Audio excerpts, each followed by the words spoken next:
Brittany, hey, How are you? I'm pretty good. How's it going? How are you? I'm doing pretty well. I cannot complain. I really can't. I love to hear it. I think this is actually my first time seeing your face since March 2020 of last year when you guys had the premiere for Boomerang Ye- season 2.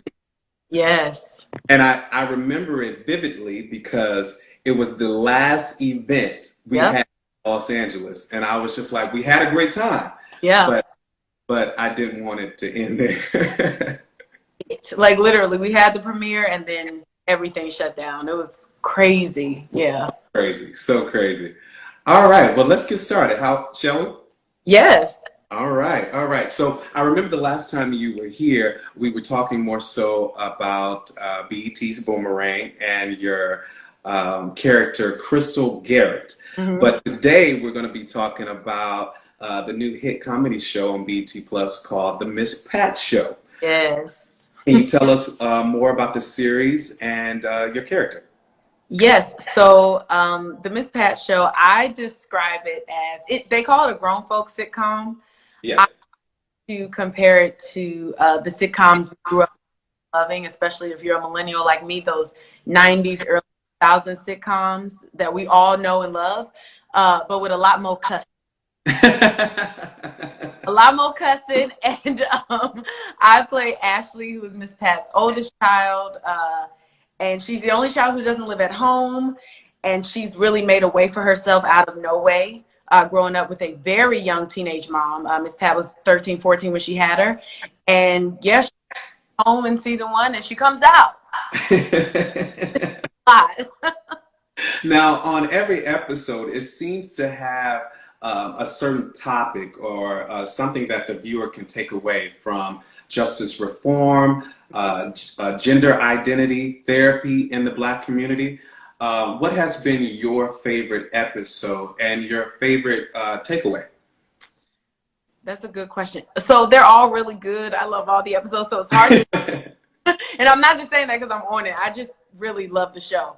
But I think my favorite episode would have episode 4. It's called Sticks and Stones, and it's about not just gender identity, but also like the terminology and phrases and that get lost in translation between generations.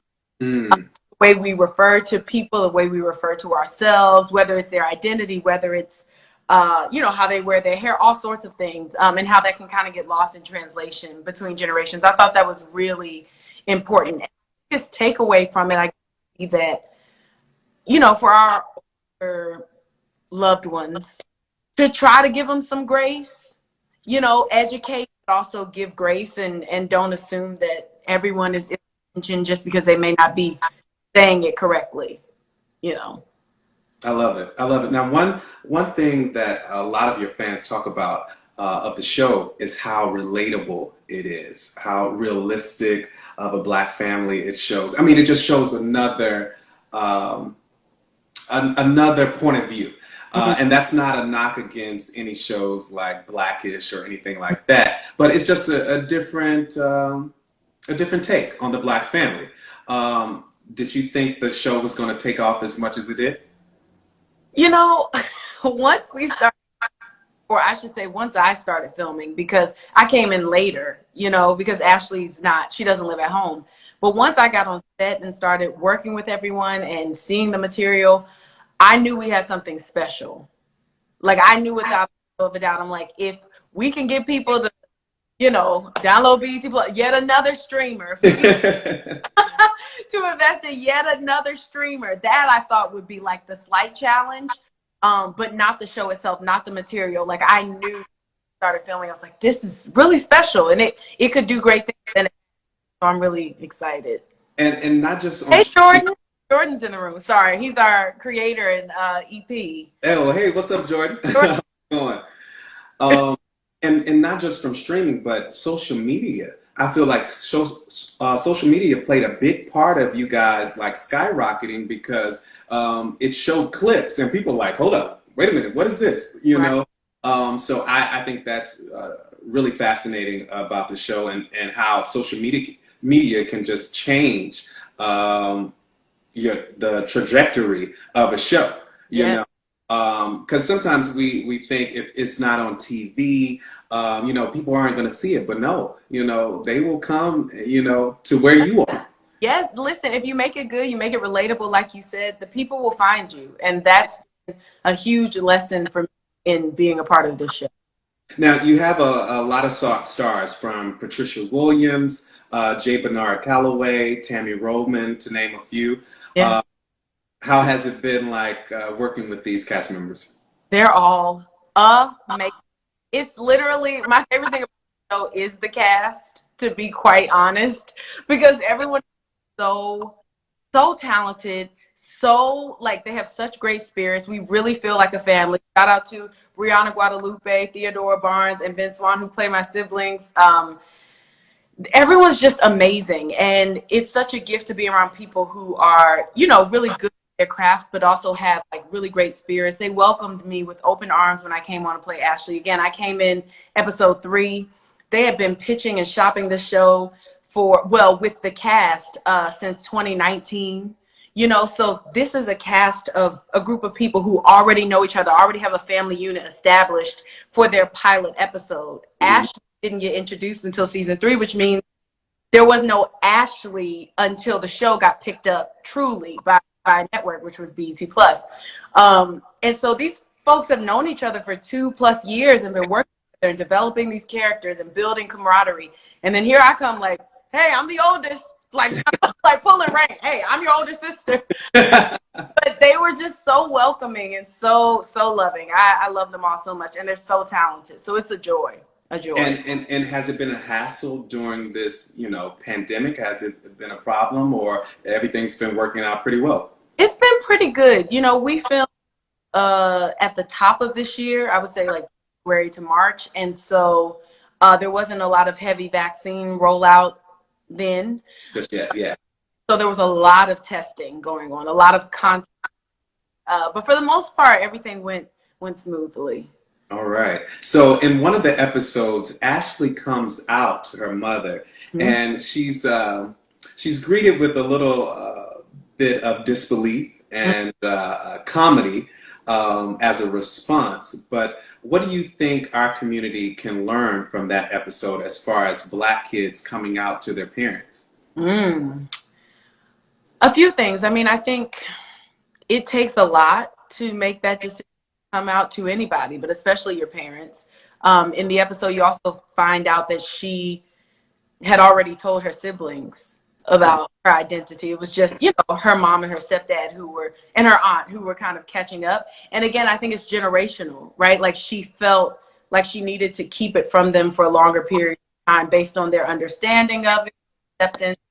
I don't know. I guess the biggest thing that we can learn is, you got to love people for who they are, like fully. And I would hope that obviously includes your kids. And I think sometimes in our community, because of belief systems or other things that you may have been taught as the parent, you allow it to disconnect you from what's true and natural, which is the love for your child, no matter what, So I guess the biggest thing we can learn is not to let societal conditioning or other things that you may have thought you knew or learned stop you from what is true and real in your heart. Love for your child, love for your family members, love for your fellow, whoever that is ultimately. And my biggest takeaway from that episode was really compassion. Yes. Compassion, for your child. Yes. For your sister, for your loved one. Yes. So no, I thought that was great, and of course the comedy was hilarious at first. As only Miss Pat could do it. Now we also learned that you're going to be a part of BT Her Presents, the waiting room. Can you give us a little more insight on that? Yes, so BET Her, the waiting room, it's an initiative between BET Her and new writers, whether they're, young, middle-aged, etc., but just new to writing television and film. And they have them tackle health issues and how they impact the Black community, and specifically Black women. And the story that I'm a part of, I'm excited. Yvette Nicole Brown was our director. Okay, shout out to Yvette Nicole Brown. Yes, she is amazing, and it was so much fun working with her. It was like, it's a short film, so it was like a 2-day shoot. Somehow we got it all done, and it was really great. I look forward to people seeing it. Our short is about breast cancer and the impact of that on, Black women, our community, what that looks like when you're, trying to be Superwoman and something like that slows you down. For sure. Do you know the air date? I don't exactly, but I know it's sometime in October because that's breast cancer awareness month. Okay, well, keep us posted, because we would love to post about it and, share so more viewers can see it. Yes. So I have to tell you, we do want to talk a little bit about Boomerang. That was on BET. Yes. We just heard a couple of weeks ago from Lena Waithe that the show would be canceled. And so many people were totally bummed because Crystal Garrett, they loved your episode, going to Paris. Yeah. And wanted to see what happened after that. I mean, that was your eat, pray, love. You know what I mean? Exactly. Exactly. So this was your time to shine. People were waiting on it. So did the cancellation come as a shock to you? And give me your feelings about that.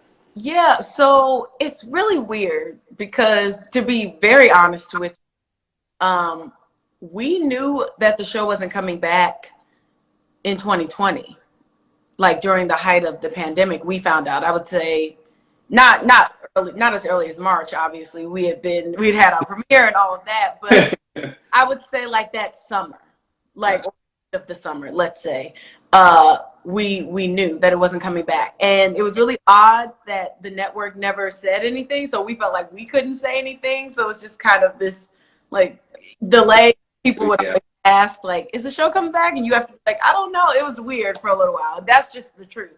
Yeah. But with Lena's announcement, we all already knew. But with the initial calls that we got last year, I wasn't completely shocked, but I was disappointed. Yeah. And I was sad because I felt like there was more story to tell for the show. But I wasn't completely disappointed. I mean, completely surprised, because I know a lot of people love the show, but we need a few more people to watch it and stick around. So I wasn't like completely shocked by it, but obviously disappointed, because I knew there was more story to tell. At least for a third season, for sure, there was more to say and more story to tell. But I take it you learned so much from being on set, because this was your first series regular role, correct? Yes, it was. And I learned a ton. I had booked some roles prior to Boomerang. There were smaller parts, but Boomerang was my first big opportunity. And so it meant so much to me on so many levels. Not only did I learn a ton about myself, about my instrument, and working with bigger folks. But yeah, I just learned a lot about what it means to step into that next chapter of your career, and what that looks like, and the journey. Life doesn't stop just because one big dream comes true. And that was a big lesson for me. And it was great. It was a good lesson, but yeah. and to be blessed enough as an actor to have a second season, so you're continuing to learn and grow with this character, but also it's canceled. But guess what? You're a series regular on another show, the Miss Pat Show. Not quite. Hopefully they bring me up. Jordan, if you're still here. Jordan, if you're still here. Hopefully I will be a series regular, hopefully. Manifestation. We put it out there. Yeah, I'm like, let's put it out into the universe. But that tends to be my story, at least so far with shows. They bring me on as a recurring guest star. Same thing with Boomerang. Even though I was in a lot of episodes, season 1 for Boomerang, I was technically considered a recurring guest star. Then when we came to, I was a series. And so hopefully that's my fate for the Miss Pat Show. And we have more seasons, we go on and on. Yeah. about it. That would be amazing. But yeah, we'll see. I'm just along for the ride. At this point, I've learned you really can't predict the journey. You just gotta take the ride. Of course. And that's one thing I was going to ask you. What can you tell other aspiring actors who haven't had their first major break yet, who are still like pondering if this is something they want to do, like it's not coming as fast as they want it? What can you tell them? I would say stay the course. You know, persistence is your friend. It doesn't always feel good to have to be the persistent party, because persistence comes with a lot of rejection and a lot of detours, you know, to have to push through. But persistence is your friend. I would also say that training is your friend, making sure that you're in it for the right reasons, that you love the craft of acting. Because if you just want to be on TV, there are ways to do that without being an actor. That's true. World, that's just the reality, like pun intended, reality TV. But like that's the truth. Like there are lots of ways to just be on TV if that's what you want to do, and there's nothing wrong with that. But if you proclaim that you want to be an actor, really take that seriously and invest time and money, energy into studying the craft. It doesn't mean you have to go to school for it or go to college for it, but you do need to be in class, like in a real way, and taking it seriously. So for sure. Keeping that instrument warm. yes, indeed. Please tell the viewers where can we watch the Miss Pat Show? Yes, okay. Y'all on BET Plus. Okay, let me this. Let me move my hair out of my face. Okay. There are a lot of streamers out there. I get it. I understand. I have them all as well. We got a 7-day free trial. Just you our show in a day, maybe 2, if you just want to break it up, you know. Get the trial, watch the show, love it. You're gonna come back. Now, if you got to get a second email for season 2, that's your business. Come on back to see it. It's on BET Plus. Okay, go watch it right now. You will not regret it. Okay? That sounds like Miss Tabitha. It's like that's your business. That's your business. Like, need a different email when season 2 rolls around, that's your business. Just saying. Well, you guys have heard it here first. Brittany, it's been such a pleasure. I know you got to run and get out of here. But please tell all your fans and viewers your social media handles, where they can follow you. Yes, so the best place to follow me is here on Instagram at Brittany Inge. You probably can see it up top. And also I have a website, a lovely website. I know people don't have them as much these days, but I'm a little old school in my approach. Keep it, please. Like I'm a little old school in my approach. I do have a website as well where you can follow me there. And yeah, thank you guys for watching. I see some of your comments. I watched it all day. Yes, thank y'all for watching. Tell a friend, tell a family member, tell a cousin, tell everybody to watch that show. And for having me. Thank you. Oh, thank you. And thank you all for joining in today at Black Cinema Now Live. Once again, I am Brandon Claybon from The Actors Break. You can follow me at Brandon Claybon or at The Actors Break. And please follow Black Cinema Now as well. Brittany, thank you so much. It's been a pleasure. Until next time. And hopefully it won't be that much longer. We're speaking that. Yes. All right. Take care. I'll see you soon. I see you. Bye.